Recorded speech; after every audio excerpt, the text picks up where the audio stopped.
nome do Pai, do Filho e do Espírito Santo. Amém. Proclamação do Evangelho de Jesus Cristo segundo Lucas.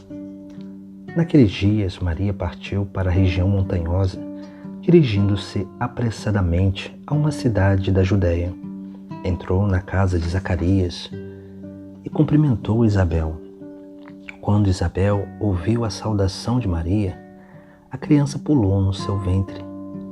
Isabel ficou cheia do Espírito Santo. Com um grande grito, exclamou: Bendita és tu entre as mulheres, e bendito é o fruto do teu ventre. Como posso merecer que a mãe do meu Senhor me venha visitar? Logo que a tua saudação chegou aos meus ouvidos, a criança pulou de alegria no meu ventre. Bem-aventurada aquela que acreditou, porque será cumprido o que o Senhor lhe prometeu. Então Maria disse: A minha alma engrandece o Senhor, e o meu espírito se alegra em Deus, meu Salvador, porque olhou para a humildade de sua serva. Doravante todas as gerações me chamarão bem-aventurada, porque o Todo-Poderoso fez grandes coisas em meu favor.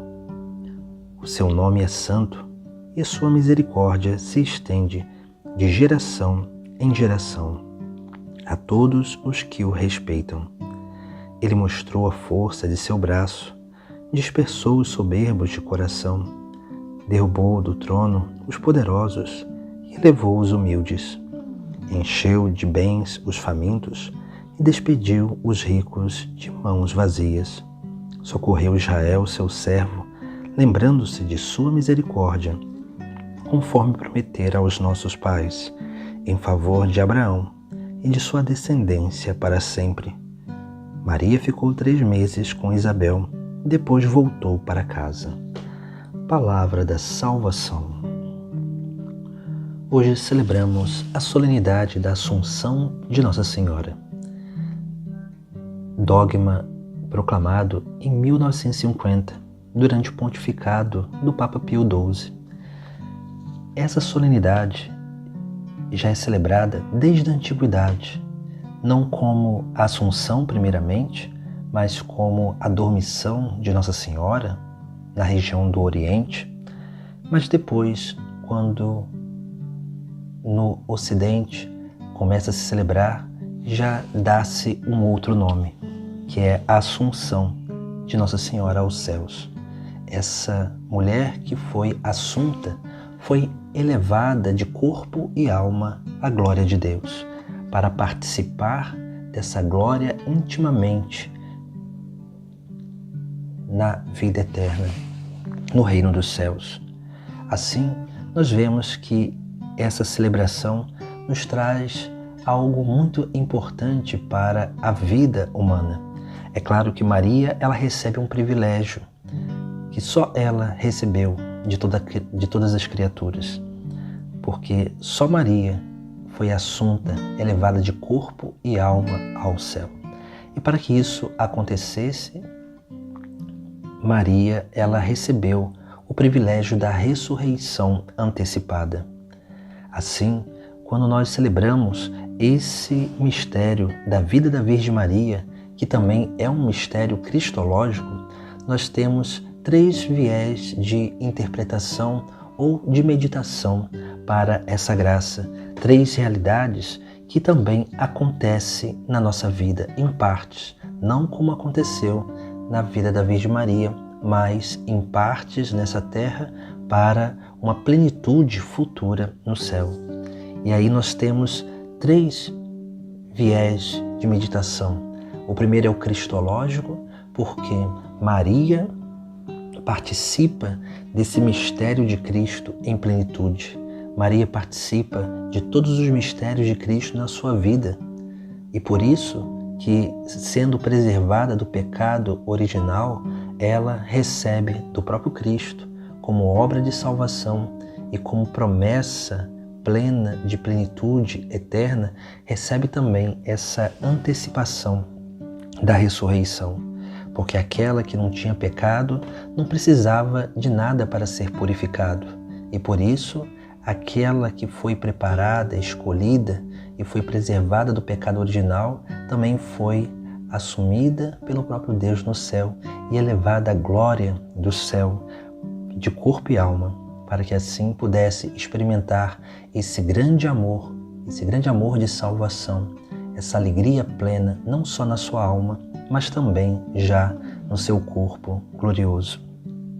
O segundo viés de meditação dessa solenidade tem a ver com a antropologia, que é sim o fim último de todo ser humano, é a glória eterna, o reino dos céus.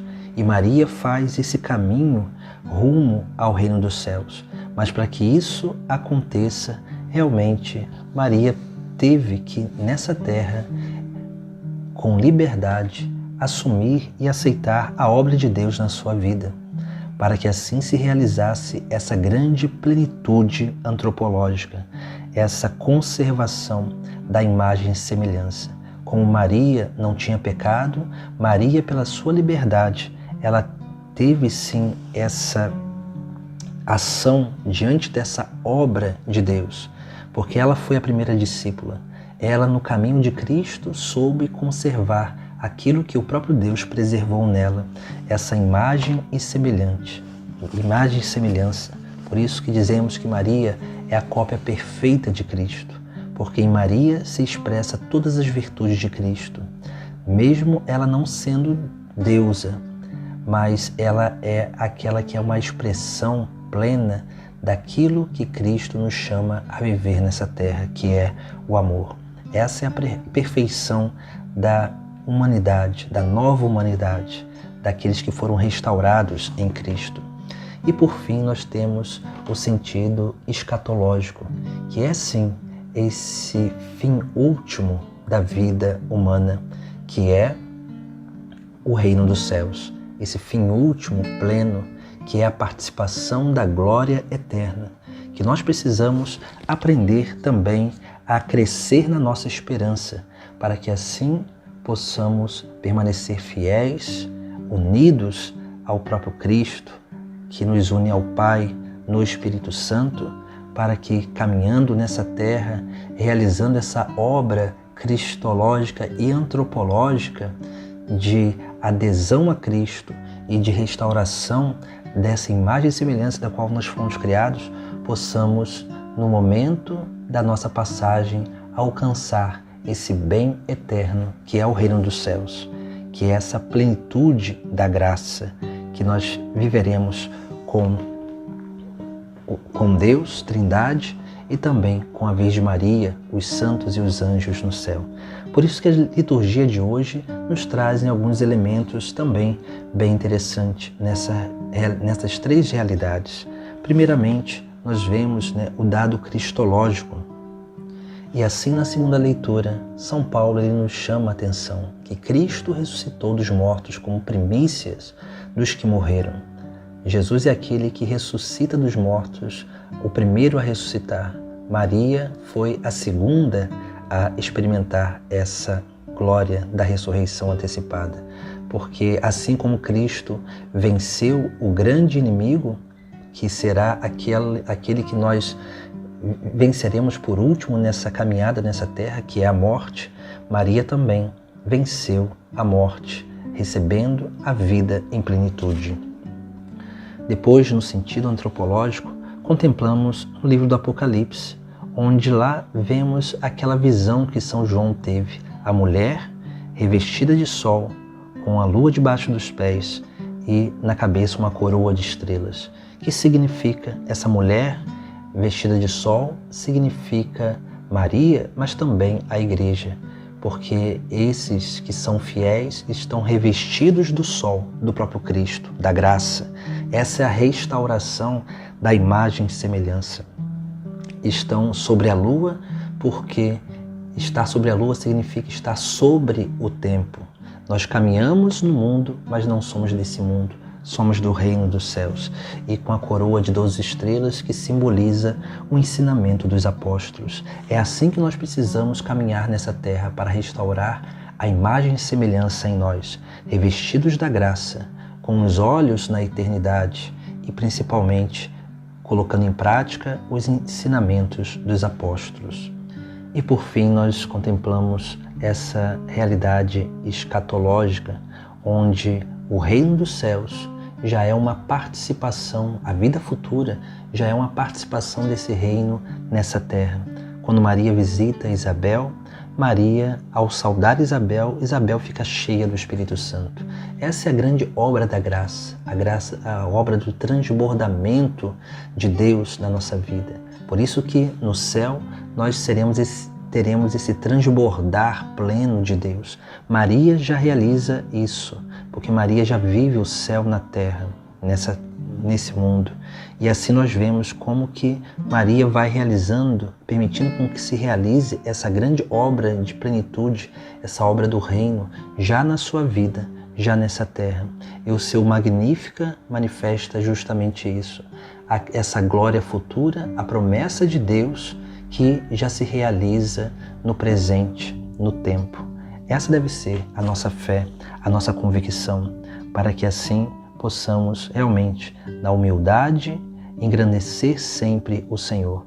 Engrandecer não significa tornar Deus maior, mas tornar Deus cada vez mais conhecido, amado e adorado. E assim todas as gerações chamarão bem-aventurada. Esse é o cântico que Maria canta, porque a obra que se realizou nela seria lembrada por todas as gerações, como nós ainda continuamos a lembrar. Não por ela, mas seria lembrada pela obra que Deus realizou na vida dela. Assim também acontece na nossa vida. Seremos lembrados por aquilo que Deus realizou em nós. Essa é a grande graça que vai nos conduzindo a esse grande mistério da elevação da nossa vida junto de Deus no céu. Por isso que hoje celebramos a Assunção da Virgem Maria, essa que viveu em plenitude a sua vida na terra e alcançou a plenitude do reino dos céus. Esse caminho que Maria fez, que ela nos dá o exemplo para seguirmos o mesmo caminho, para que possamos também alcançar a alegria, a felicidade, a bem-aventurança que ela alcançou no céu, mas vivendo aquilo que Deus propôs nessa terra, para que assim possamos aderir a Cristo, restaurar a nossa imagem e semelhança da qual nós fomos criados, para que assim possamos experimentar a promessa de Cristo, que é o reino dos céus. Em nome do Pai, do Filho e do Espírito Santo. Amém.